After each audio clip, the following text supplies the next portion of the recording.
In the dust-swept town of Redemption Springs, Sarah Blackwood stands alone on the gallows, her fate sealed by false testimony and a corrupt judge's gavel. The crowd watches in cold silence as the morning sun casts long shadows across the wooden platform. She's a widow, they whisper, accused of a crime that would stain her name forever. The rope around her neck feels as heavy as the weight of injustice pressing down on her shoulders. But fate has other plans. Just as the executioner's hand reaches for the lever, the saloon doors burst open. A figure emerges, the most feared. Gunslinger west of the Mississippi. His reputation precedes him. 20 notches on his gun, a heart of stone, and eyes that have seen too much death. What could drive such a dangerous man to risk everything for a woman he's never met? 2 weeks earlier, Sarah Blackwood sat in her cell, turning her wedding ring between trembling fingers. The gold band caught the dim light filtering through iron bars. The last gift from Thomas before consumption took him last winter. The memories of their life together felt like scenes from another woman's story now. They'd built everything from nothing. The small general store on Main Street had been Thomas's dream, and Sarah had worked alongside him from dawn till dusk, keeping the books and helping customers. Redemption Springs wasn't much, but it was home. They'd carved out their place here, earned the townspeople's respect through honest work and fair dealings. "Time for your dinner, Mrs. Blackwood." Deputy Wilson's voice carried none of its usual warmth as he slid the tin plate through the slot. He couldn't meet her eyes anymore. None of them could. It was easier to believe the lies than face the truth about their own neighbors. The murder had happened on a quiet Tuesday evening. Sarah had been closing up the store, counting the days' earnings when she heard the gunshot. She'd rushed outside to find Harold Matthews, the bank president, dead in the alley beside her store. The strongbox he'd been carrying, containing the month's mortgage payments from half the farmers in the county, was gone. It took the sheriff's posse less than a day to find the strongbox hidden in her store's cellar. The key was in her desk drawer where she'd never seen it before. But Samuel Drake, the new mayor's right-hand man, testified he'd seen her talking with Matthews earlier that day, arguing about money. Drake's words carried weight. He'd been the bank's senior clerk for 20 years. "Why would I kill him?" she'd asked during the trial, her voice breaking. "Thomas and I had finally paid off our store. We were debt-free." Judge Harrison had looked down at her with cold eyes. "Perhaps your husband's medical bills left you desperate. Or perhaps you simply saw an opportunity, Mrs. Blackwood. The evidence speaks for itself, but the evidence lied, just like Drake had lied." Sarah knew the truth now, though it had come too late. She'd overheard the guards talking 3 nights ago, their whispers carrying through the jail's thin walls. Drake had been embezzling from the bank for years. Matthews had discovered the discrepancies in the books. The murder wasn't about the strongbox at all. That had just been misdirection. Sarah had tried to tell the sheriff, but he'd dismissed her claims as the desperate lies of a condemned woman. The whole town had already accepted her guilt, finding it easier to believe a widow had turned to crime than face the corruption festering in their midst. Her fingers found the worn leather of Thomas's Bible, the pages dog-eared from years of daily readings. He'd been a man of faith, her Thomas. "The truth shall set you free," he used to say. But in Redemption Springs, the truth seemed to have lost its power. The setting sun painted her cell walls in shades of blood and gold. Tomorrow, at dawn, they would hang her. Sarah touched the cold stone wall, remembering how Thomas had held her hand through his final fever, how he'd made her promise to be strong. She'd kept that promise through his death, through the lonely months that followed, through the shock of her arrest and the farce of her trial.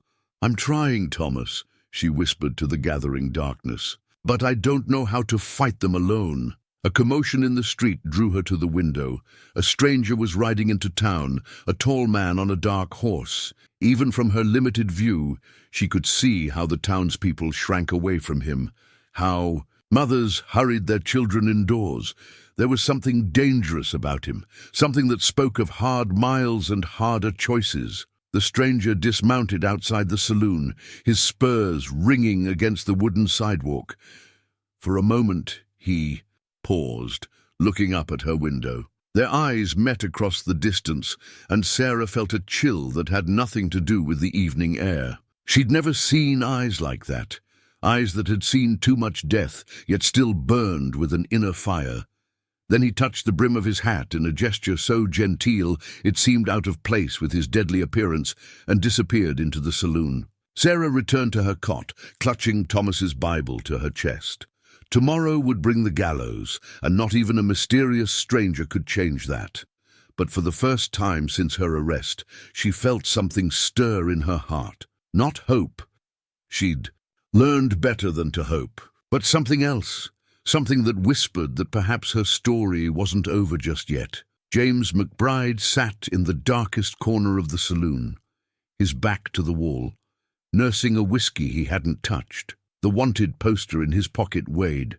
Heavy, not his own, though there were plenty of those scattered across the territories. This one bore the face of Samuel Drake, and beneath the artist's sketch lay a story of blood money and betrayed trust stretching from Texas to Montana.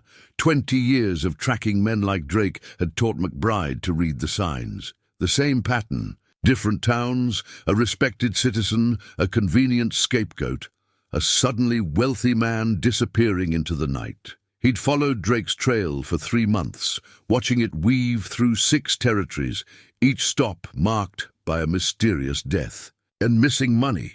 "Ain't seen you round these parts before," the bartender ventured, his hands nervously polishing the same glass for the 3rd time. McBride's reputation had a way of preceding him, carried on whispers and frightened glances, just passing through. His voice was quiet, worn smooth like river rocks by years of desert winds. The lie came easily. He'd been just passing through for most of his life. The bartender's eyes flickered to McBride's gun belt, to the notches carved deep in the pearl handle. Each mark told a story, each one earned in the name of justice, though some might call it vengeance. "We don't want any trouble here, mister. Trouble's already here," McBride replied, his gaze drifting to the window where the gallows cast its shadow across the street. "You just haven't noticed yet. He'd arrived too late in the last 2 towns, finding only fresh graves and cold trails. But Redemption Springs was different. Here, Drake had grown careless, confident in his position and the town's blind eye. Here, an innocent woman's neck was destined for the hangman's rope, unless McBride could unravel Drake's web of lies before dawn. The saloon girls whispered behind their fans, sharing stories about the man they called Shadow. Some said he'd been a lawman once, before something broke inside him. Others claimed he was a devil who'd sold his soul for perfect aim. The truth, as always, lay somewhere in between. Through the window, he watched Sarah Blackwood's silhouette move in her jail cell. There was a dignity in her bearing that spoke of inner strength, a resilience that reminded him of someone he'd lost long ago. Another innocent woman, another corrupt judge, another dawn that came too soon. McBride touched the scar that ran along his jaw, a souvenir from that failed rescue 15 years ago. He'd been younger then, slower to pull the trigger, still believing in the law's justice. His hesitation had cost Emily her life. He wouldn't make the same mistake again. The saloon's batwing doors swung open, admitting Samuel Drake himself. The banker moved with the confidence of a man who believed himself untouchable, nodding to his cronies at the bar. He hadn't noticed McBride yet, hadn't recognized the shadow of death that had followed him across half the continent. McBride's hand didn't move toward his gun, not yet. A quick bullet would be too easy, too clean for the likes of Drake. Justice needed witnesses this time, needed to shine light into the dark corners where corruption bred. The widow Blackwood deserved more than revenge. She deserved vindication. Dawn was less than 12 hours away. McBride had until then to build an airtight case, to find the proof that would save Sarah Blackwood's life and expose Drake's crimes. If he failed, an innocent woman would hang, and if that happened, McBride's next visit to Redemption Springs would earn him another notch on his gun. Night had settled over Redemption Springs like a funeral shroud when McBride slipped into Judge Harrison's office. The moon cast enough light through the windows for him to make out the leather-bound ledger on the desk. The same ledger he'd watched the judge hurriedly lock away earlier that evening. The lock yielded easily to his picks, tools that had opened more doors to corruption than he cared to remember. The ledger's pages told a familiar story in columns of numbers and initials. SD appeared regularly, followed by substantial sums. Payments structured to look like legal fees, but far too regular, far too neat. "Well, well, Judge," McBride whispered to the empty room. "Seems you've been padding your retirement fund." A floorboard creaked in the hallway. McBride melted into the shadows, his hand resting naturally on his gun. Judge Harrison's portly figure appeared in the doorway, a lamp casting yellow light across his face. The judge wasn't alone. "The widow hangs at dawn," Drake's voice carried from the hallway. "After that, we can move the rest of the money. No one's going to look too closely at a dead woman's ledgers. And Matthews's real books? Buried where no one will find them. Don't worry so much, Harrison. We've got the whole town believing she's guilty. Who's going to question it?" McBride's fingers tightened on his gun, but he held still. One bullet would end Drake, but it wouldn't save Sarah Blackwood. He needed more, needed to unravel the whole corrupt tapestry they'd woven. "I heard. A gunslinger rode into town today," Harrison said, his voice wavering. "They call him Shadow." Drake's laugh was sharp. "One man against the whole town, against our witnesses, our evidence. Let him try. By the time he figures anything out, she'll be swinging from the gallows." They left, their footsteps fading down the hallway. McBride waited until the street door closed before moving to the window. The judge and Drake crossed the street, heading toward the saloon, where several other men waited. The pillars of Redemption Springs society, each one bought and paid for. The ledger provided proof of corruption, but not of murder. For that, he needed Matthews's real account books, the ones that would show Drake's embezzlement. But where would a man like Drake hide something that damning? McBride's gaze drifted to the jail, where Sarah Blackwood's window glowed with lamplight. She would know Drake's habits, his patterns. After all, she'd kept books for her store for years. She'd understand the language of numbers that could expose Drake's lies. But reaching her meant dealing with the sheriff and his deputies. Good men, probably, but bound by duty to a corrupt system. They'd defend their prisoner even if it meant sending an innocent woman to her death. Dawn was approaching fast, the stars wheeling overhead like the cogs of a great machine. Justice had its own momentum in places like this, a heavy wheel that crushed the innocent as readily as the guilty. Stopping it would take more than evidence. It would take the kind of dramatic gesture that would make the whole town question what they thought they knew. McBride touched the folded papers in his coat pocket. Marriage records from 3 counties over, carefully modified. A dangerous gambit. But with the right timing, it might buy the precious hours needed to find Matthew's books and expose the truth. He'd seen too many towns like this, where good people turned their backs on injustice because facing it meant facing their own complicity. Redemption Springs. The name itself was a mockery of what the place had become. But perhaps it wasn't too late for the town to live up to its name. Perhaps all it needed was someone willing to cast the first stone, to shatter the mirror of lies they'd all been staring into. Tomorrow he would give them that chance. Tomorrow he would claim Sarah Blackwood as his wife, and in doing so, force every citizen of Redemption Springs to choose between comfortable lies and uncomfortable truth. And may God have mercy on anyone who chose wrong. In the pre-dawn hours, McBride hunched over a table in his rented room above the livery stable, studying a weathered map of Redemption Springs. His finger traced the paths between the bank, the courthouse, and the jail, committing every alley and side street to memory. A man's life could depend on knowing his escape routes, or in this case, a woman's. The stable boy had proved surprisingly helpful, sharing the town's secrets for $1. Every community had its invisible observers, those who watched while others looked right through them. The boy had marked the hidden paths on McBride's map. The dry creek bed behind the jail, the abandoned mine shaft that opened near the bank, the half-collapsed root cellars that connected 3 properties on Main Street. Folks say Drake spends a lot of time at the old Matthews place, the boy had whispered. Goes in through the front door, bold as brass, but ain't nobody ever seen him come out. A soft knock at the door brought McBride's hand to his gun. It's Reverend Walsh, a quiet voice called. McBride opened the door to reveal a grey-haired man in a worn black coat. The preacher's eyes widened at the sight of the gunslinger's notorious pearl-handled revolver, but he stepped inside without hesitation.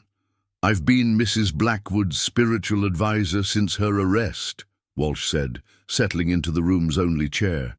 She's an innocent woman, Mr. McBride, I know. Then you also know that claiming her as your wife is a sin against God and men. The Reverend's voice carried no judgment, only concern.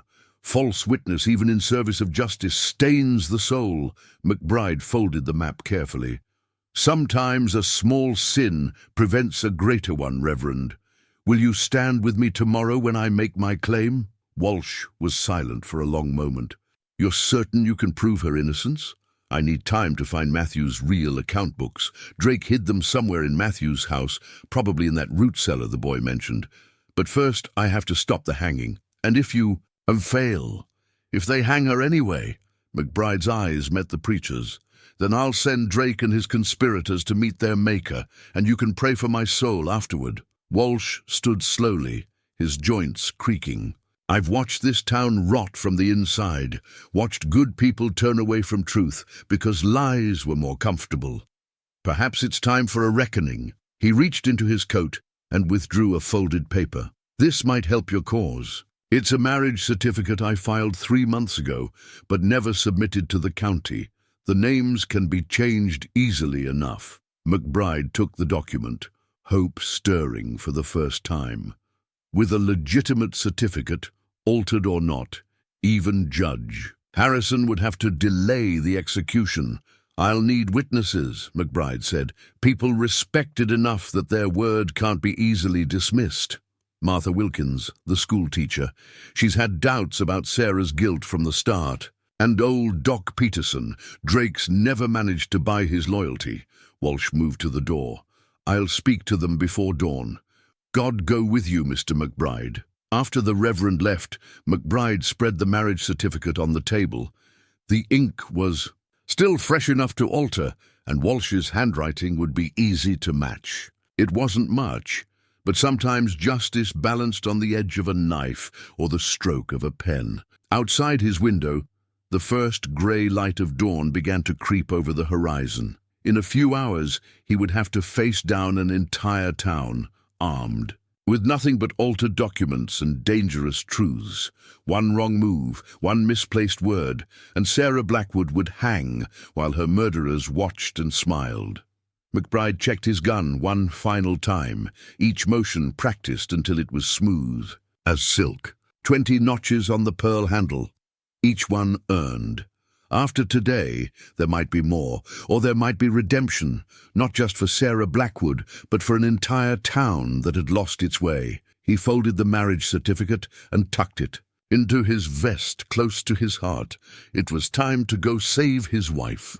The pocket watch in McBride's hand ticked steadily towards 6 o'clock, each second drawing Sarah Blackwood closer to the gallows.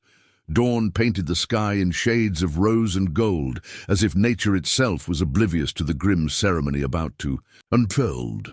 From his position near the saloon, he watched the town come alive. Shopkeepers opened their doors with deliberate slowness, their movements heavy with the knowledge of what the morning would bring. Children were kept indoors, but their faces pressed against windows, drawn by the macabre spectacle of the hanging platform. Martha Wilkins, the schoolteacher, passed by with purpose in her stride. She caught McBride's eye and nodded slightly. Reverend Walsh had spoken to her. Near the doctor's office, old Doc Peterson leaned against his porch rail, smoking his morning pipe. 2 witnesses secured, both respected enough to make even judge. Harrison paused, The watch ticked on. 5 minutes to 6. Inside the jail, movement stirred. Deputy Wilson appeared, his young face troubled as he unlocked the heavy door. 2 more deputies emerged, leading Sarah Blackwood between them. She walked with her head high, though her hands trembled as they smoothed her black dress, her own choice of burial garment. McBride's fingers brushed the marriage certificate in his vest. One chance to get this right. One moment to throw the wheels of corrupt justice off their track. The crowd gathered slowly, drawn by duty or morbid fascination. Drake stood near the front, his face a mask of false solemnity. Judge Harrison mounted the platform, his judicial robes catching the morning breeze. The hangman checked the noose one final time, each motion practiced and precise. "Sarah Blackwood," Harrison's voice carried across the square, "you have been found guilty of the murder of Harold Matthews and the theft of funds in his care. The sentence of this court is death by hanging, to be carried out immediately." He paused, the formula demanding it. "Have you any last words?" Sarah's voice, when it came, was clear and steady. "I am innocent. God knows it, and so do some of you. You'll have to live with that knowledge." A murmur rippled through the crowd. McBride saw several faces turn away, unable to meet her accusing gaze. Martha Wilkins gripped her handkerchief tight enough to whiten her knuckles. Doc Peterson's pipe had gone cold, forgotten in his hand. The watch ticked. 2 minutes to 6. Drake shifted impatiently, his hand moving to his coat pocket where, McBride knew, he carried a derringer, insurance against any last-minute complications. 2 deputies flanked the platform, hands near their guns, watching the crowd for trouble. 1 minute to 6. Sarah was positioned over the trap door, her skirts settling around her ankles. The hangman reached for the black hood, but she shook her head. "I want to see the sky," she said softly. The noose was fitted, adjusted. Judge Harrison raised his hand, ready to give the signal. McBride's watch struck 6.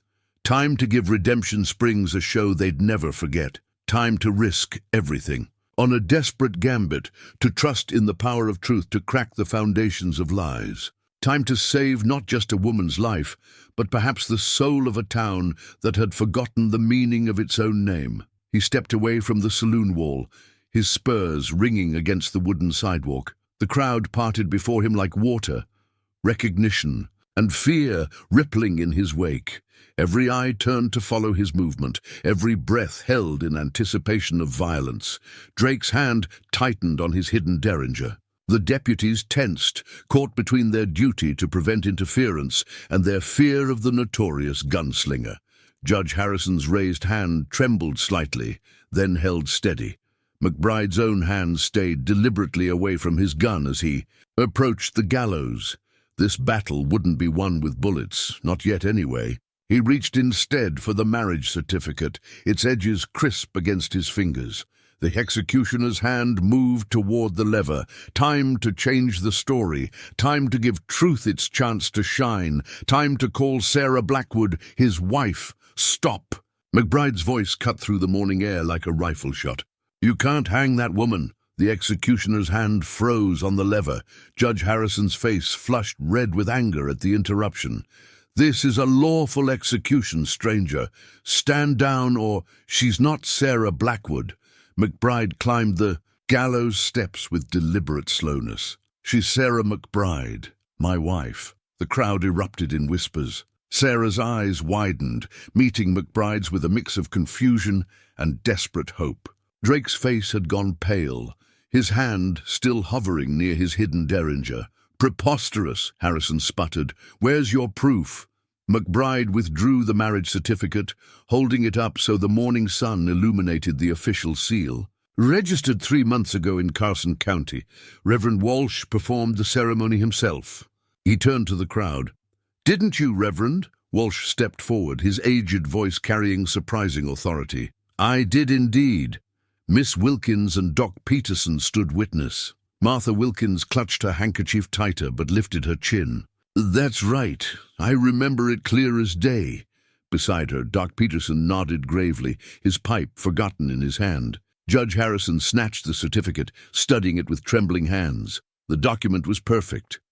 Walsh's distinctive handwriting, the proper seals, even a coffee stain in the corner that spoke of authenticity. "If she's your wife," Drake spoke up, his voice dripping with suspicion, "why weren't you here for her trial?" "Army contract," McBride answered smoothly. "Escorting payroll wagons through Indian territory. Just got word of her arrest last week." He turned to Sarah, his eyes conveying a silent message. "Trust me, play along. I rode day and night to reach her." Sarah's voice was soft but steady. "I didn't want to shame you, James. Thought I could handle this myself." "This changes nothing," Drake snapped. "Married or not, she's still guilty." "A man has the right to speak for his wife," Reverend Walsh interjected. "That's both common law and God's law." The crowd muttered agreement. Several women nodded emphatically, wives speaking to husbands, remembering their own wedding vows. "At minimum," Doc Peterson added, "this requires a stay of execution. Can't have people saying Redemption Springs hangs married women without letting. Their husbands present evidence." Judge Harrison mopped his brow with a silk handkerchief. The law was clear on spousal rights, and he could feel the crowd's mood shifting. One wrong move now could spark dangerous questions. "Release her to my custody," McBride pressed his advantage. "Give me 3 days to prove her innocence. If I fail, she'll still be here to face justice. And if we refuse—" Drake's voice was deadly quiet. McBride's coat fell open, revealing his notorious pearl-handled gun. "Then this becomes a different kind of conversation, one where we discuss how an honest bank clerk affords a gold pocket watch on $60 a month." Drake's face went from pale to gray.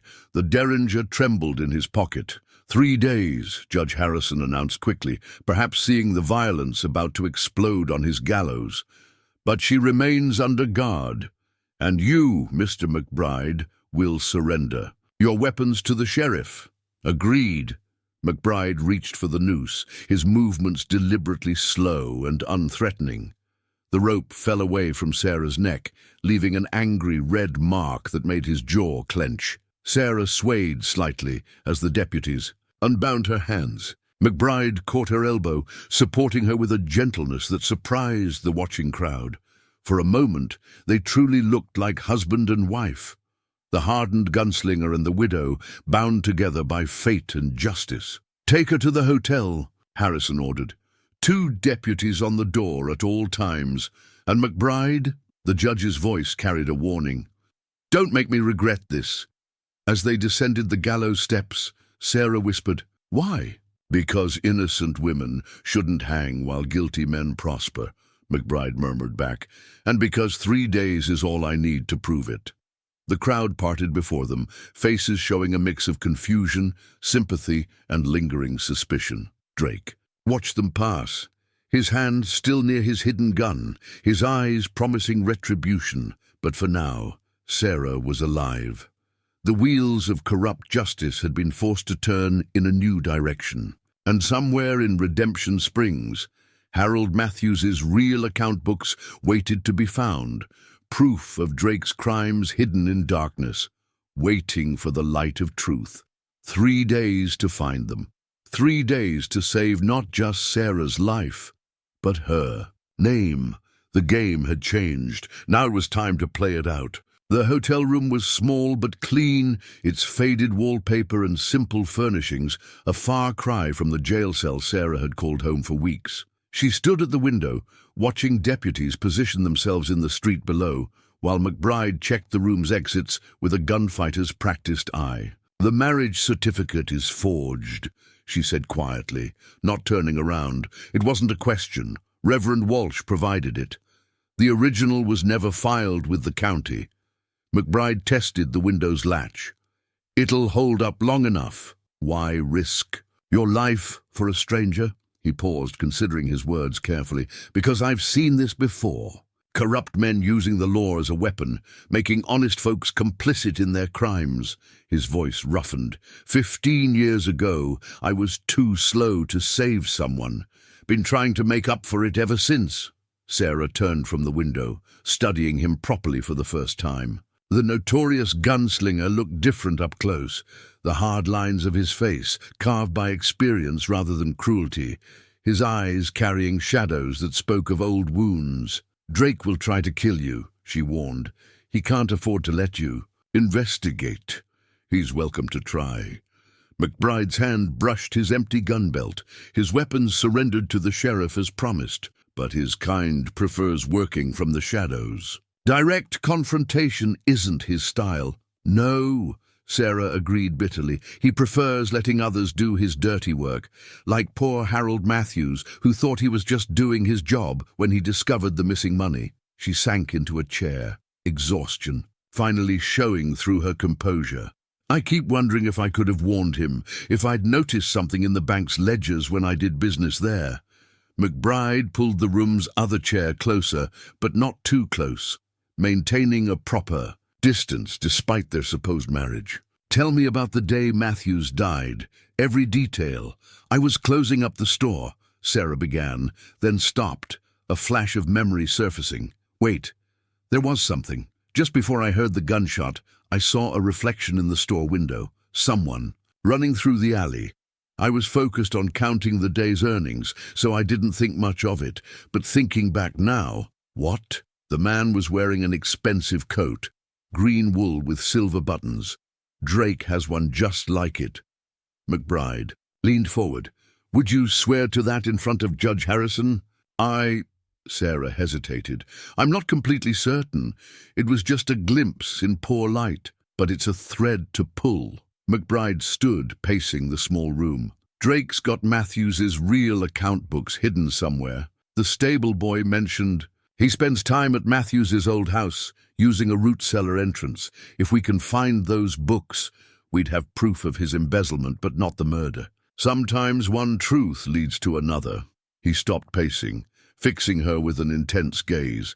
"Do you trust me, Mrs. Blackwood?" The formal name, spoken with genuine respect, brought unexpected tears to her eyes. After weeks of being treated like a criminal, the simple courtesy felt like a lifeline to her old self. "I'm trusting you with my life, Mr. McBride." She managed a weak smile. "Though, since you're supposedly my husband, perhaps you should call me Sarah." A ghost of answering smile touched his lips. "James," he offered in return, "at least when anyone might be listening." The moment was broken by a knock at the door.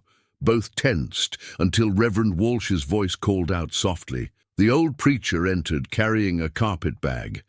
"Some clean clothes," he explained, setting the bag down. "And a message. Doc Peterson says Drake hasn't left the bank all morning. He's burning papers." McBride nodded grimly.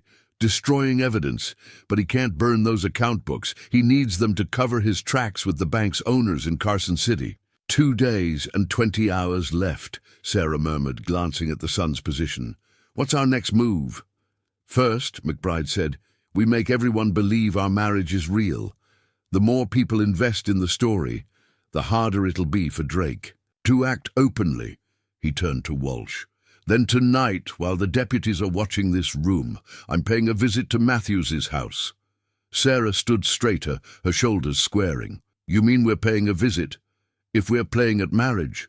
"Mr. McBride, you'll find I'm not the kind of wife who sits idle while her husband works." Midnight found Sarah and McBride crouched in Matthew's overgrown garden, watching the deputies patrol the street.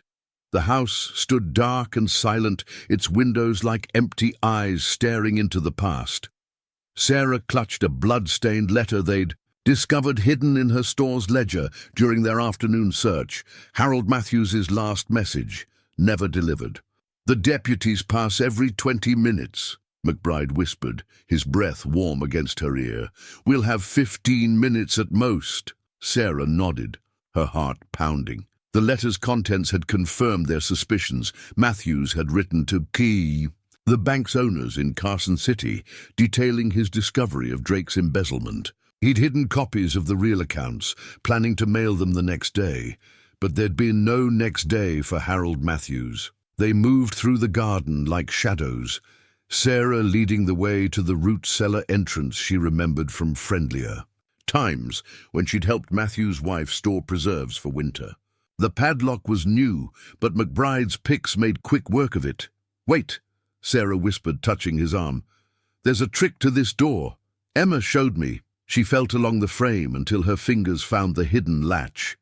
The door opened silently, without the telltale creak that might have alerted the deputies. The cellar air was thick with the ghosts of harvest seasons past.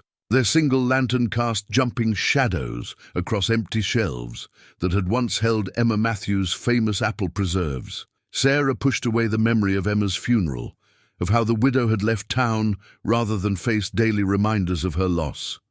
"Drake's. Who'd been here," McBride murmured, pointing to fresh boot prints in the dust. "Recently." They followed the tracks to a back corner where the dirt floor showed signs of recent digging. McBride handed Sarah the lantern and knelt, his fingers probing the packed earth until they caught on something solid. Together, they unearthed a strongbox. Not the one used to frame Sarah, but an older model with the bank's logo stamped in fading gold. The lock surrendered to McBride's picks, revealing a leather-bound ledger and a stack of letters. "Matthews's real accounts," Sarah breathed, turning the pages with trembling fingers. Her experience keeping books for the store let her see the truth hidden in the columns of numbers. "Look, Drake's been stealing small amounts for years, hiding it behind false loans and inflated fees." Matthews found the pattern. McBride sorted through the letters, freezing at one bearing a familiar green wax seal. "This is from Judge Harrison, dated the day before Matthews died, warning Drake that Matthews was asking questions about the loan records. So Harrison was involved from the beginning. Which means we can't trust the law." McBride's voice hardened. "We'll need—" Bootsteps creaked overhead. They froze, extinguishing the lantern. Sarah's hand found McBride's in the darkness, squeezing tight as heavy footsteps moved across the floor above. A voice drifted down. Drake's voice. "Check the cellar. McBride's not in his hotel room, and that woman's smarter than she looks." Sarah felt McBride shift, positioning himself between her and the cellar door. In the darkness, she quickly wrapped the ledger and letters in her shawl, tucking the bundle tight against her body. The door hinges protested as lamplight spilled down the stairs. Sarah and McBride pressed deeper into the shadows, barely breathing. Drake's deputy descended 3 steps, holding his lamp high. "Nothing down here, Mr. Drake, just preserves and dust." A moment of silence.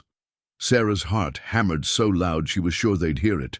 "Check again," Drake ordered. "That ledger has to be here somewhere." The deputy sighed, coming down the remaining steps. His lamp swept the corners, passing over their hiding spot once, twice. A whistle split the night, the patrol deputy's signal from the street. "Marshal's making his rounds," the searching deputy called up. "Want me to keep looking?" Drake swore, softly. "No, can't let him get suspicious. Seal it up and let's go. We'll come back tomorrow with more men." They waited 5 endless minutes after the door closed before daring to move. McBride lit their lantern with hands that showed no tremor, though Sarah could feel tension radiating from him. "They'll be watching the house now," he said quietly. "We'll have to go out through the mine shaft." Sarah clutched their precious evidence tighter. "Where will we take it? The judge is corrupt, the sheriff's compromised. I know someone. Carson City's federal marshal owes me a favor." McBride helped her up, his touch gentle despite its urgency. "But we have to move fast. Once Drake realizes that Ledger's gone." Sarah straightened her shoulders. "He'll know his time is running out, just like Harold's did." They moved deeper into the cellar, toward the forgotten mine entrance that had once been Redemption Springs' hope for riches. Behind them, the boot prints in the dust told a story of corruption. Ahead, somewhere in the darkness, lay the path to justice, and perhaps, though neither dared acknowledge it, something more. Dawn found them in Doc Peterson's back office, poring over Matthews's ledger by lamplight. The old doctor had taken one look at their mud-stained clothes and evidence-laden bundles and ushered them inside without a word. Now he stood guard at his front door, prepared to warn them if Drake's men came sniffing around.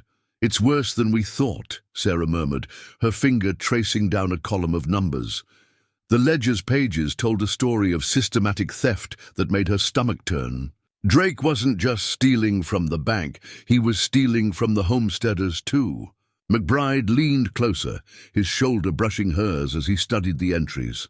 "Show me." Here, she pointed to a series of loan payments. When farmers came to refinance their mortgages during the drought, Drake recorded higher interest rates than what they agreed to. The difference went straight into his pocket. Her voice hardened. Some of these families lost everything, and Harrison helped cover it up. McBride lifted a letter from the pile, its green wax seal now broken. He backdated court orders to make the foreclosures look legal. Then Drake's friends bought the land at auction for pennies on the dollar. Sarah thought of the faces she'd seen in her store. Proud men and women brought low by what they thought was just bad luck. How many people were involved? At least half a dozen prominent citizens. McBride spread out more papers on the desk. The mayor, the county assessor, even the owner of the mining company. He paused at another document, his expression darkening. And they're planning something bigger. A knock at the door made them both freeze. Doc Peterson's voice carried softly. "Just Martha Wilkins. She's alone." The school teacher slipped inside, her face pale in the lamplight. "Drake's men are searching the town. They're telling people you kidnapped Sarah, Mr. McBride, that the marriage certificate was forged." "It was forged," Sarah admitted quietly. "That's not the point." Martha's hands twisted her handkerchief. "They're turning the town against you. Some men are forming a posse, talking about rescuing Sarah and bringing you to justice." McBride's hands strayed to where his gun should have been, finding only empty air. The sheriff still held his weapons. "How long?" "An hour. Maybe less." Martha glanced at the papers covering the desk. "Did you find what you needed?" Sarah nodded grimly. "Enough to hang Drake and half the town council, but only if we can get it to the federal marshal in Carson City, which we can't do with a posse. On our trail," McBride added, "we need a distraction." Doc Peterson appeared in the doorway, his aged face thoughtful. "I might have an idea about that. The mining company's storing blasting powder in their warehouse, near where they're building the new railroad spur." He met McBride's eyes. "Shame if something happened to it. Might keep folks busy for a while." "That's 2 miles of track they're laying," Martha added, catching on. "Awful lot of money invested there." McBride studied the documents one last time, then began gathering them carefully. "Sarah, you and Martha head for the livery stable. Doc's got a wagon we can use. I'll deal with the warehouse and meet you there." "No." Sarah's voice was firm. "We're supposed to be husband and wife. If we separate now, it'll only confirm their suspicions." She straightened her spine. "Besides, I know where they store the blasting powder. I used to sell them supplies. It's too dangerous. More dangerous than the Gallows." She managed a grim smile. "Those ledgers show Drake's planning to steal the railroad's investment money too. I won't let him destroy more lives." Martha cleared her throat. "I can create another distraction. The school bell, we use it for fire warnings. Ring it long enough, and half the town will come running." McBride studied Sarah's face for a long moment, seeing the determination there. Finally, he nodded. "Stay close. If anything goes wrong, it won't." Sarah gathered the rest of the evidence into a bundle. "But first, we need to make copies of these documents, just in case." They worked quickly, Martha's neat handwriting duplicating the most damning evidence while Doc Peterson prepared his wagon. Outside, the sound of horses and angry voices grew closer. "Time's up," McBride said softly. He helped Sarah secure the last of the documents inside her dress. "Ready?" She touched the wooden cross at her throat. Thomas's last gift. "Justice isn't just about punishing the wicked," she whispered, remembering her late husband's words. "It's about protecting the innocent." McBride's eyes softened slightly. "Your Thomas sounds like a wise man." He was. Sarah squared her shoulders. Let's make sure his wisdom wasn't wasted. They slipped out through Doc Peterson's back door as the first riders appeared on Main Street. Ahead lay the mining company's warehouse. and beyond that, the road to Carson City. Behind them, Martha headed for the school, and Doc Peterson prepared, his wagon for their escape. The sun climbed higher, promising another scorching day in Redemption Springs. By noon, either the truth would be on its way to Carson City, or they'd all face the consequences of failure. There was no middle ground left. The mining company's warehouse loomed before them, its shadow stretching long in the morning light. Sarah led McBride through the maze of crates and barrels, her steps sure despite the dim interior. The witness statement they'd found among Matthew's papers crinkled softly beneath her dress with each movement. The deathbed confession of a former mine worker, documenting years of Drake's corruption. There, she pointed to a reinforced door. They keep the blasting powder locked up after that accident last spring. McBride studied the heavy padlock. Drake's men will be here soon. We'll need the spare keys under that loose board. Sarah was already moving, her skirts rustling as she knelt. I used to help Thomas track their supply orders. A distant bell began to toll. Martha at the schoolhouse, drawing attention away from the warehouse. But the sound carried worry in. Its urgent pealing. Something had gone wrong. Quick now. McBride helped Sarah shift the powder kegs, positioning them for maximum effect. They weren't planning to destroy the railroad supplies, just create enough confusion to cover their escape. But as Sarah worked, she noticed McBride growing increasingly tense. What is it?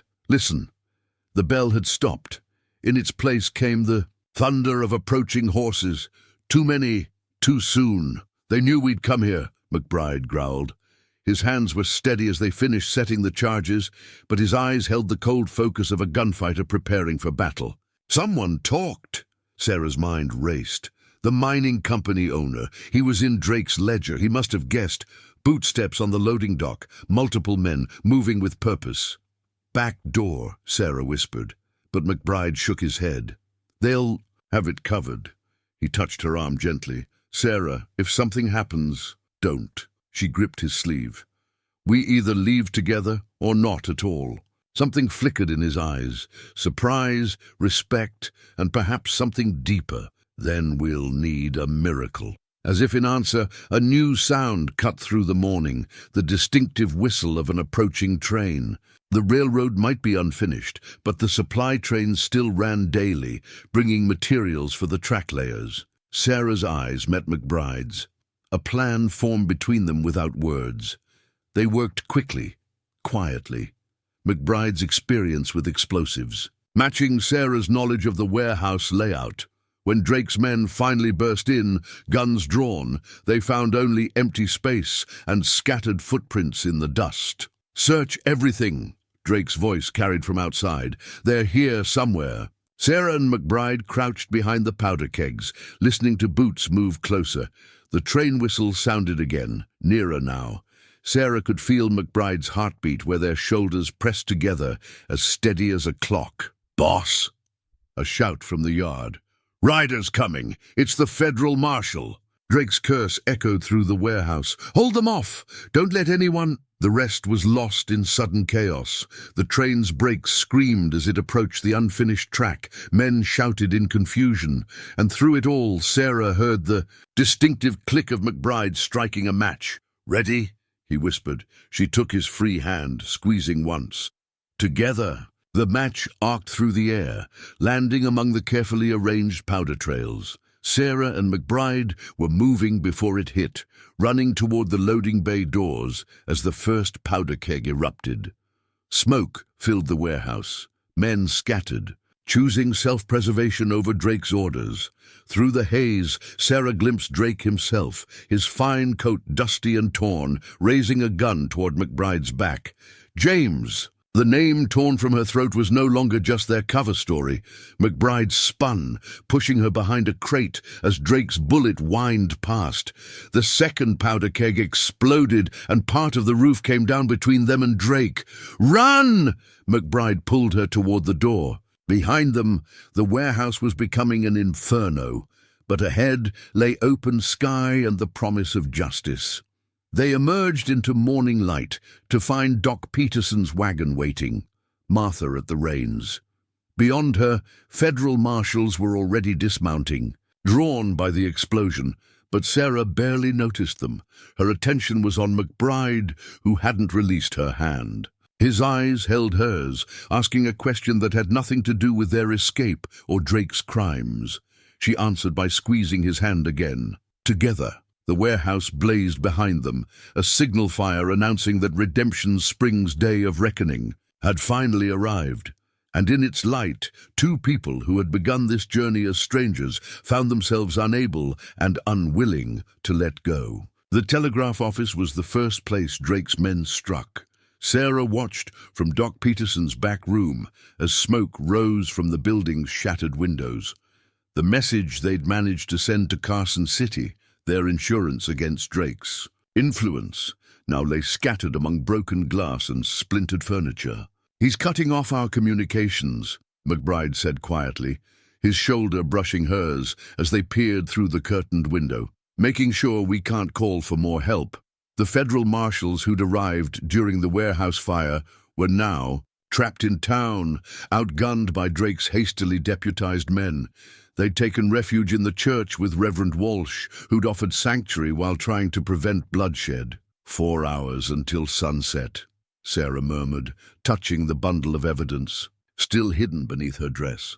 The papers felt heavy with the weight of truth, and the price that came with it. "What's our next move?" Before McBride could answer, Martha burst through the back door, her usually neat hair disheveled. "Drake's men are searching every building. On Main Street, they're coming this way." She thrust a crumpled paper into Sarah's hands. "And they're posting these everywhere." Sarah smoothed the wanted poster, her heart catching. It showed McBride's face, listing him as an imposter and murderer. The reward was $5,000, dead or alive. Below it, a second poster declared her mentally unstable, claiming she'd been coerced into helping a dangerous criminal. "They're trying to turn the town against us," she said. But McBride's attention was on something else, a pattern of numbers, scrawled in the poster's margin. "It's a message," he said, his voice tight. "From the federal marshal. Look at the sequence." Sarah studied the numbers, her experience with ledgers letting her see the simple code. "They're planning to break out of the church at sunset, create a diversion so we can get the evidence to Carson City, which means we have 4 hours to find a way past Drake's men." McBride's hand brushed his empty gun belt. "Without weapons." "Not quite without." Doc Peterson emerged from his surgery, carrying a small revolver. "Kept this hidden since the war. 5 shots, but better than nothing." A commotion in the street drew them back to the window. Drake's men were dragging someone. From the saloon, the young stable boy who'd helped them earlier. The child's face was bloody, his eyes wide with fear. "Tell us where they are, boy," Drake's voice carried clearly. "You helped them before. Where did they go after the warehouse?" Sarah started forward, but McBride caught her arm. "We can't," he whispered, though his jaw was clenched tight. "Not yet. He's just a child," she hissed back. "And if we show ourselves now, everyone who's helped us dies." His grip gentled, becoming almost a caress. Sometimes living with the price of truth is harder than dying for it. The stable boy's voice rang out, clear and defiant despite his fear. "Ain't telling you nothing. You're the real criminals."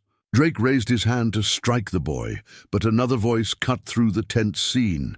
"That's enough." Emma Matthews stepped out of the crowd, her black widow's dress a mirror of Sarah's own. "Leave him be, Mr. Drake, or shall we discuss what really happened the night my husband died?" Drake's hand froze mid-strike. The crowd murmured, watching their respected banker face the woman whose husband's murder had started everything. "Mrs. Matthews," Drake managed, his voice strained. "You left town months ago." "I came back." Emma's voice carried across the suddenly silent street. "Came back to watch justice finally catch up to the man who killed my Harold." She helped the stable boy to his feet, shielding him with her body. "And I brought friends." As if on cue, riders appeared at both ends of the street. Hard-faced men and women, farmers who'd lost their land to Drake's schemes, now returned to reclaim their dignity. 4 hours, McBride murmured, hope and determination mingling in his voice.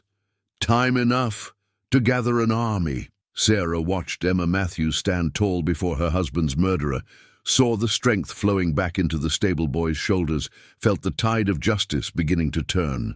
"No," she said softly, her hand finding McBride's. "Time enough to wake a town's conscience." Outside, the sun continued its westward arc, counting down the hours until either truth or corruption would claim final victory in Redemption Springs. Doc Peterson's cramped back office, Sarah studied the hastily drawn battle plans spread across his desk. The map showed Redemption Springs in stark lines of ink, with X's marking Drake's men and circles indicating their allies. The familiar streets where she'd once walked freely now resembled a military campaign, complete with escape routes and fallback positions. Emma's brought 20 riders, McBride reported, adding more circles to the map, mostly farmers who lost. Their land to Drake's schemes.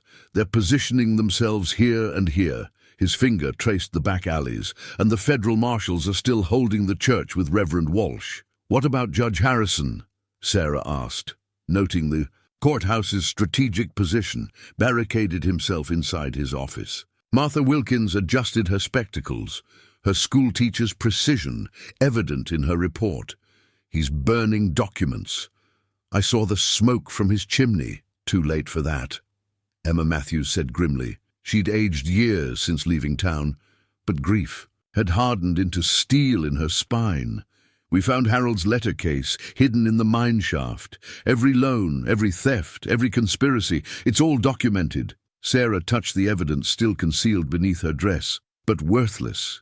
If we can't get it to Carson City. 3 hours till sunset," McBride murmured. "Drake has 40 men, all armed. They're watching every road out of town. Then we make him watch the wrong road." Doc Peterson's aged voice carried the cunning of experience. He pointed to the map. "The railroad spur, the supply trains still, sitting there after this morning's excitement, engines under steam, waiting for the track to be cleared." Understanding dawned in Sarah's eyes. "The train's scheduled to return to Carson City tonight." "Drake will be watching the station," McBride warned. "Yes," Emma said, a fierce light in her eyes, "just like he was watching the bank the night Harold died. But he forgot about the mining tunnels then, too." Sarah remembered the root cellar where they'd found Matthews's ledger. "The old shaft connects to the railroad cut. We could reach the train without being seen." "It's too risky," McBride began, but Sarah cut him off. "Everything's risky now. But that train's our best chance of getting the evidence to Carson City." She met his concerned gaze steadily. "Unless you've stopped trusting me?" Something shifted in McBride's expression, pride mingling with worry. "Never that." The room fell quiet, everyone feeling the weight of the moment. Finally Emma spoke. "I'll lead the first attack at sunset. My riders will hit the courthouse, draw Harrison and his deputies out." Her voice caught slightly. "Harold always said justice means more than revenge. Time to prove him right." Martha squared her shoulders. "I'll coordinate with the federal marshals. When they break out of the church, Drake's men will be caught between two forces. And I'll have my wagon waiting behind the station," Doc Peterson added, "just in case things go wrong." Sarah studied their faces. The schoolteacher who'd risked everything for truth, the doctor who'd never lost his moral compass, the widow turning her grief into purpose. This was what Thomas had meant about community, about standing together against darkness. 2 hours now, McBride said softly. He turned. To Sarah, "We should go. The tunnels will be dark and we'll need time to find our way." Sarah nodded, but before she could move, Emma stepped forward and hugged her fiercely. "Harold knew," she whispered. "He knew Drake would kill him for finding the truth. His last words to me were about you, how you were the only one in town, who kept honest books, who couldn't be bought." She pulled back, tears bright in her eyes. "Clear your name, for both of us." "I will," Sarah promised. "For Harold, for Thomas, for everyone Drake's destroyed." They said their goodbyes quickly after that. Martha returned to her observation post near the church. Doc Peterson began preparing medical supplies for what was to come. Emma left to marshal. Her riders, her widow's black a battle flag of its own, At the back door, McBride touched Sarah's arm. "Ready?" She looked up at him. This dangerous man who'd risked everything to save a stranger, who'd become so much more than a convenient ally. "James," she said softly, "if something happens, don't." He echoed her words from the warehouse, his calloused hand finding hers. "Together, remember?" Sarah squeezed his fingers, drawing strength from his touch. Outside, the sun continued its relentless descent toward horizon.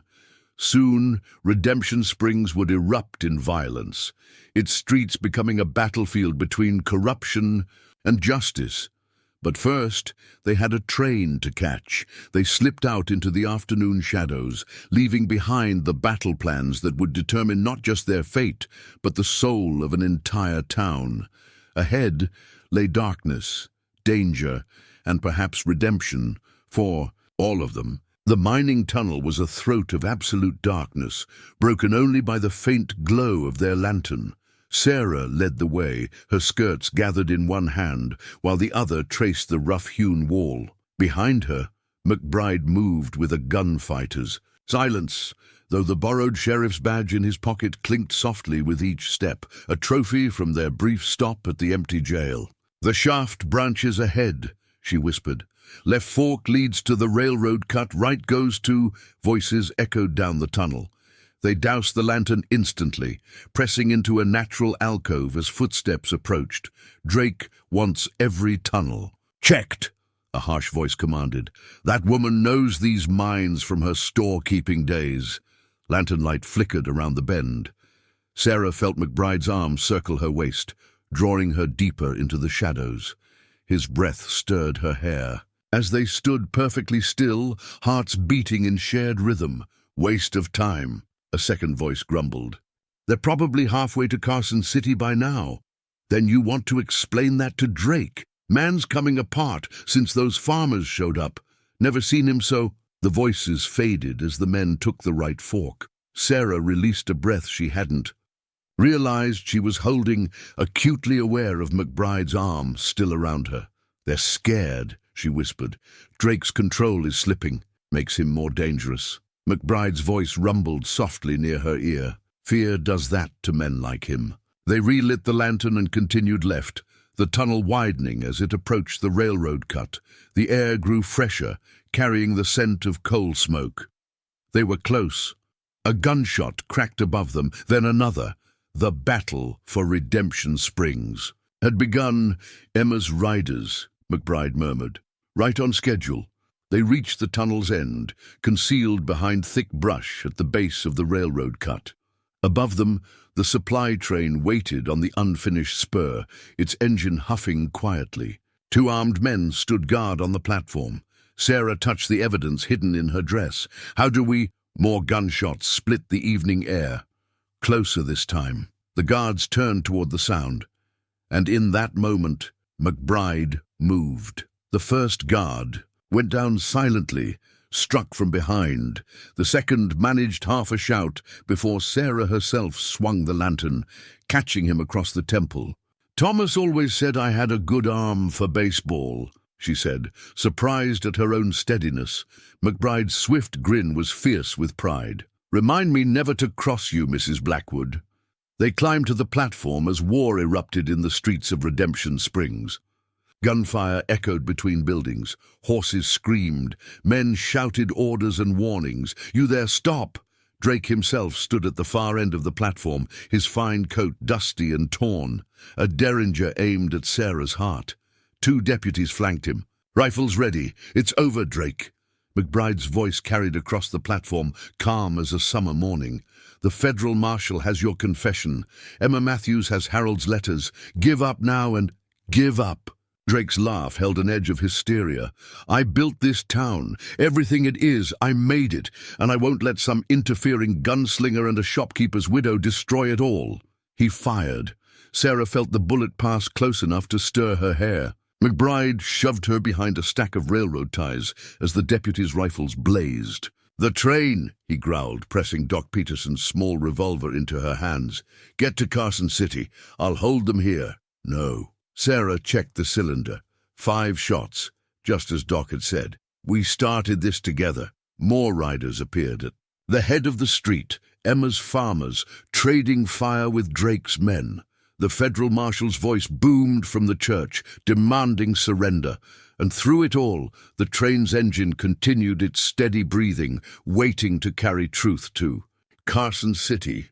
"Sarah!" McBride's eyes held hers, saying everything they'd left unspoken. "Please." She touched his cheek gently. "Together," she reminded him. "Or not at all." A bullet splintered the railroad tie near their heads. Drake was advancing. Derringer reloaded, mad determination in his eyes. Behind him, his deputies spread out for a better angle. Sarah raised Doc's revolver, feeling the weight of justice in her hands. 5 shots, 3 targets, and somewhere in the gathering darkness, a town's redemption hanging in the balance. "Ready?" McBride asked softly. Sarah thought of Thomas, of Harold Matthews, of all the lives Drake had destroyed with his greed. She thought of McBride, who'd risked everything to save a stranger and found something worth dying for, worth living for. "Ready!" she said, and stepped out to meet her destiny. Time slowed to a crawl as Sarah stepped out from behind the railroad ties. Her first shot caught Drake's right-hand deputy in the shoulder, spinning him away from his rifle. McBride's borrowed. In gun, his signature pearl-handled revolver, finally reclaimed in the chaos, blazed beside her, forcing the second deputy to dive for cover. Drake's derringer cracked, the bullet whining past her ear. Sarah didn't flinch. Thomas had taught her to shoot during quiet evenings behind their store, his gentle hands positioning her grip, his voice steady in her memory. "Breathe out when you squeeze the trigger, love. Let your heart guide your aim." Her second shot knocked the derringer from Drake's hand. "It's finished," McBride called out, his voice carrying over the diminishing gunfire in the streets. "Your men are surrendering, Drake. The federal marshal has the bank records. Emma Matthews has her husband's letters. It's over." "Nothing's over." Drake's voice cracked with desperation. He pulled a second derringer from his coat. "I still have friends in Carson City. Powerful friends. They'll discredit your evidence, declare it all forged, just like that marriage certificate." "The marriage may be false," Sarah said clearly, letting her voice carry to the gathering crowd. "But the truth isn't. Show them, James." McBride withdrew, a folded paper from his vest. Not the marriage certificate, but something far more damning. Harold Matthews wasn't just keeping records, Drake. He was wearing a wire, working with the federal marshal's office for months. Every conversation, every threat, every confession, all recorded right here. Drake's face went ashen. "You're lying." "Am I?" McBride's gun never wavered. "Why do you think the marshal arrived so quickly after the warehouse fire?" "They've been watching you, building a case. Matthews was their inside man. He died trying to protect this town from you." "No!" Drake raised his derringer, madness and fear warring in his eyes. "I won't let—" 3 shots rang out as one. Sarah's bullet and McBride's struck Drake's chest simultaneously. But the third shot came from behind them, from Emma Matthews, standing tall on the train's rear platform, Harold's old Colt smoking in her steady hands. "That's for my husband," she said quietly, as Drake crumpled to the platform. The remaining deputy threw down his rifle, raising his hands. Throughout the town, shots ceased as Drake's men, seeing their leader fall, surrendered to the federal marshals and Emma's riders. Sarah lowered Doc's revolver, her hands shaking now that it was over. McBride moved to her side, his warmth steadying. The evidence," she whispered. "We still need to—" "It's done." Emma stepped down from the train, her widow's black a sharp contrast to the setting sun. "While you two kept Drake occupied, I had the engineer stoke up the engine. The marshal's deputy is already heading to Carson City with copies of everything." She managed a grim smile. "Harold always said justice needs a backup plan. More riders." Appeared Doc Peterson in his wagon, Martha Wilkins with the federal marshal, Reverend Walsh, leading a group of townspeople. They all paused, taking in the scene. Drake's body, the surrendering deputies, Sarah and McBride standing together with guns still raised. Judge Harrison's in custody. the marshal announced, along with the mayor and 3 council members. Carson, city's sending a special prosecutor on the morning train.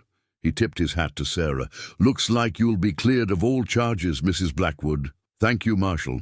Sarah felt McBride's hand find hers, squeezing gently. But I think I might prefer Mrs. McBride if James is willing. McBride turned to her, surprise and hope warming his usually guarded eyes. Sarah, you don't have to. I know. She smiled up at him. But some lies deserve to become truth, if you'll have me. His answer was a kiss that made the gathering crowd break into cheers and applause. Even Emma Matthews managed a real smile, perhaps remembering happier days with her own love. As the sun set on Redemption Springs, change was already flowing through the town like a cleansing river. Deputies led their former colleagues to jail. Farmers who'd lost their land to Drake's schemes began planning their return. Doc Peterson treated the wounded without asking which side they'd fought on, while Martha Wilkins organized care for the displaced families. Sarah and McBride stood on the platform, watching their community begin its healing. His pearl-handled gun, the weapon that had notched so many kills, was finally holstered in service of justice rather than vengeance. What happens now? Sarah asked softly. McBride, James, looked down at her with gentle eyes. I hear the town needs a new bank manager, someone good with numbers who can't be bought, and a new sheriff. She touched the badge he still wore. If the town's willing, he smiled. Seems fitting, don't you think? A gunslinger and a widow, helping Redemption Springs live up to its name. Sarah leaned into his embrace as the last light faded from the sky. Tomorrow would bring challenges, but tonight justice had won. Tonight love had bloomed from the ashes of corruption. Tonight redemption wasn't just a name, it was a promise kept. Dawn found Sarah standing in the courthouse, watching as the clerk filed her official exoneration. The document was simple, just a few lines of legal text clearing her of all charges, but it carried the weight of mountains. Behind her, James stood quiet and steady, his presence a comfort she'd grown to cherish. That's the last of it, Mrs. Blackwood, or should I say Mrs. McBride? The clerk smiled tentatively, still uncertain where he stood after the previous day's upheaval. Your store deed is restored, and the bank's new management will be contacting you about compensation. Sarah touched the papers gently. What about the farmers, the ones who lost their land to Drake's schemes? Already being addressed, James answered. The federal marshal's office is invalidating all foreclosures from the past 3 years. Every sale, every transfer Drake arranged, all being reversed. Outside, the town was coming back to life. Workers cleared debris from the streets, while Doc Peterson tended to the wounded in his crowded surgery. The railroad crew had returned to repair the damaged track, their hammers ringing out a rhythm of renewal. Sarah! Martha Wilkins hurried. Up the courthouse steps, her face bright with news. Emma Matthews is reopening the bank. She's offering me a position as head teller, says we need people who can't be bought. Sarah hugged her friend, remembering how the schoolteacher had risked everything to help them. You'll be perfect, Martha, though the children will miss you. Oh, I'm keeping my teaching position too. Mornings at the school, afternoons at the bank. Martha's eyes twinkled. Emma says we need to teach the next generation about both numbers and ethics. James touched Sarah's elbow gently. Speaking of the bank, there's something you should see. They walked together to the bank building where workers were already replacing the sign. Inside, Emma stood in her husband's old office, holding a frame she'd just hung on the wall. Found this in Harold's things, she said as they entered. Thought it deserved to be displayed. It was a simple document, the first loan agreement Harold Matthews had ever processed in Redemption Springs. The signatures at the bottom belonged to Thomas and Sarah Blackwood for the purchase of their general store. He kept it all these years, Sarah whispered, touching the glass. Why? Read his note on the bottom. In Harold's neat handwriting was a single line. The first honest business owners in town. They'll help make this place what it should be. He was right. Emma said softly. About both of you. Thomas showed us how to live with integrity, even when it was difficult. And you, Sarah, you showed us how to fight for it. James's hand found Sarah's, squeezing gently. The town council meets tomorrow to elect a new mayor. They're asking Emma to run, and I'm asking you both to stay, Emma added. We need a sheriff who understands justice, not just law, and a banker who knows the difference between profit and greed. Sarah looked around the office, seeing not the scene of Harold's murder, but the promise of what could be. Thomas would have wanted this, a chance to help rebuild their community on a foundation of truth. I'll need to hire someone to manage the store, she said thoughtfully. Maybe that young stable boy. He's proved he has courage and integrity. And I'll need deputies I can trust, James added. People who remember which side they chose when it mattered. Emma smiled, the first real smile Sarah had seen from her since Harold's death. Then you'll stay? Both of you? Sarah turned to James, reading the question in his eyes. Their marriage might have begun as a ruse, but something real had grown in its place, something as solid as the foundations of Redemption Springs itself. Yes, she said, answering both Emma and the unspoken question in James's gaze. We'll stay together. Outside, the town bell rang, not for danger this time, but for morning services. Reverend Walsh would be leading prayers of thanksgiving, and later, perhaps, a real wedding ceremony. Sarah squeezed James's hand as they walked into the sunlight. Ahead lay challenges, justice to maintain, trust to rebuild, a community to heal. But they would face it all as they had faced Drake's corruption, side by side, strong in the truth of their love and the rightness of their cause. Redemption Springs was living up to its name at last. The general store's bell chimed as Sarah unlocked the door for the first time in weeks. Dust motes danced in the morning sunlight, spinning tales of absence and return. Everything was exactly as she'd left it the day of her arrest. Ledgers still open on the counter, Thomas's favorite chair still angled toward the pot-bellied stove. James stood in the doorway, two simple gold rings catching the light in his palm. They'd chosen them together at the Carson City Jewelers yesterday, after meeting with the federal prosecutor. Not fancy baubles, but solid and true, like the love they represented. Having second thoughts, he asked softly, seeing her hesitation. No. Sarah traced Thomas's name in the ledger, then gently closed the book. Just saying goodbye properly this time. Thomas would have liked you, you know. He always said redemption, and comes to those brave enough to choose it. Wise man. James stepped inside, his spurs no longer ringing with a gunfighter's threat. The pearl-handled revolver still rode his hip, but now it carried the weight of law rather than vengeance. Speaking of choice, the stable boy's outside, says he's ready to learn the trade.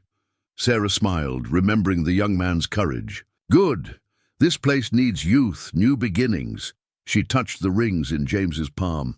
Like us. The door chimed again, as Emma Matthews entered, carrying a strongbox. Wedding present, she announced, setting it on the counter. Harold's personal files, everything he gathered on Drake's operations in other towns. Her eyes held purpose rather than grief now.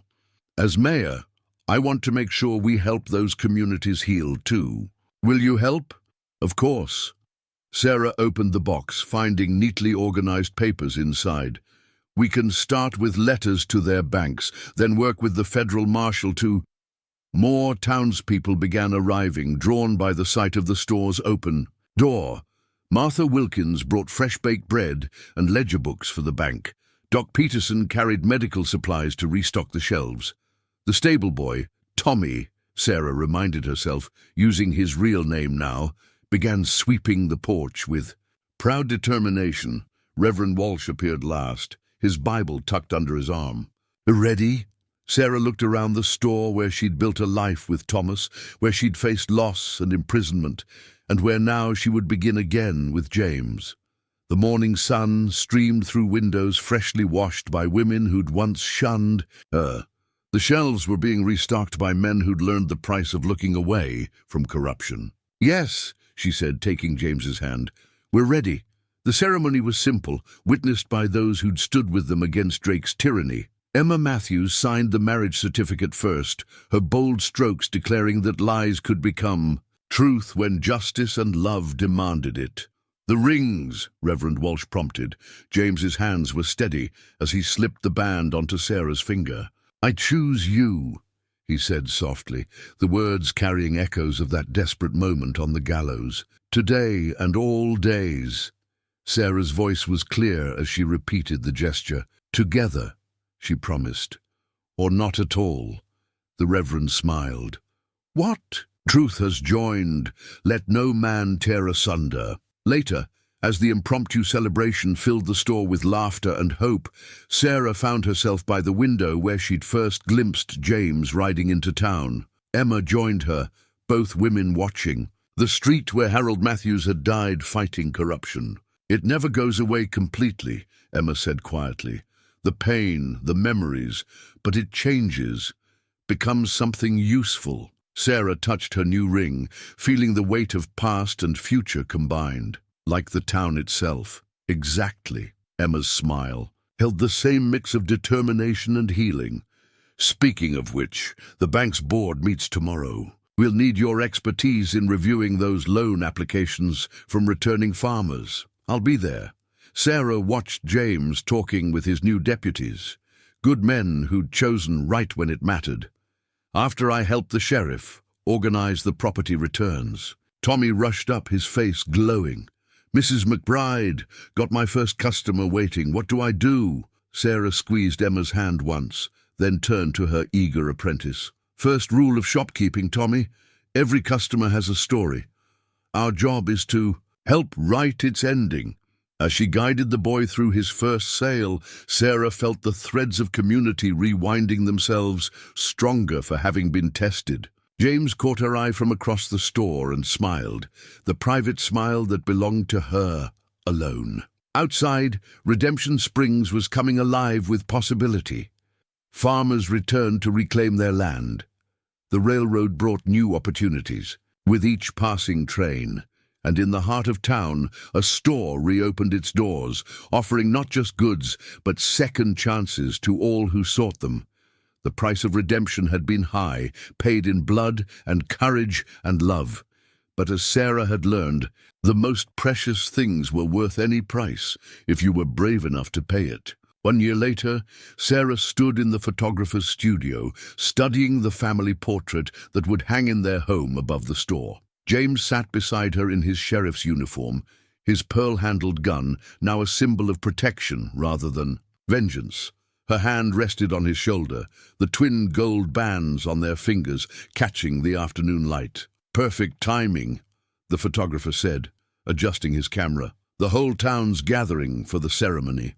Indeed, beyond the studio's windows, Redemption Springs bustled with preparation. The newly completed railroad station gleamed in the summer sun, its platform decorated for today's dedication.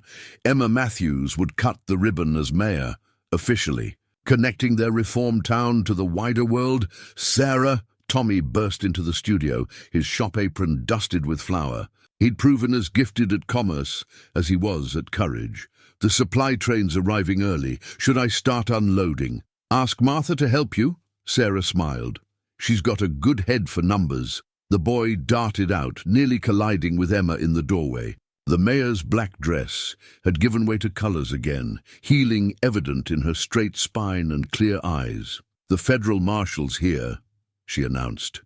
"Says the last of Drake's conspirators were convicted yesterday. It's really over." James stood, touching the badge that now meant something real. Not over, just changed into something better. Sarah followed them outside, where Doc Peterson sat in his rocking chair, dispensing wisdom and peppermints to passing children. Martha Wilkins balanced bank ledgers in the schoolhouse, teaching the next generation that numbers could serve truth instead of lies.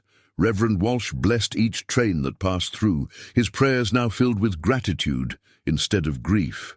The town had healed, but the scars remained as reminders. The gallows platform had been torn down, replaced by a memorial to Harold Matthews and others who died fighting corruption. The courthouse files still held Drake's confession, preserved as a warning to future generations. But new stories were being written too. Farmers' worked land returned to rightful hands. The bank's vault held honest loans and true accounts. And every evening James hung up his gun and held his wife, redemption found in love's embrace. "Ready for the ceremony?" James asked softly, offering his arm. Sarah looked up at the man who'd saved her life by claiming her as his wife, then saved his own by making it true. "Together, always," he smiled, touching her rings. They walked toward the station, past the store where Thomas had taught her integrity, past the bank where Harold had died defending it, past the saloon where a dangerous gunslinger had chosen justice over vengeance. The town's name no longer felt like irony. Redemption Springs had found its truth at last, paid for in courage and conscience and love. Sarah squeezed her husband's arm, feeling the past and future merge into a present worth every price they'd paid. Above them, the station clock struck noon, its clear notes ringing out across a town reborn. It was time for new beginnings, built on foundations of hard-won wisdom and healing hearts. Time for redemption's promise to bloom into lasting truth.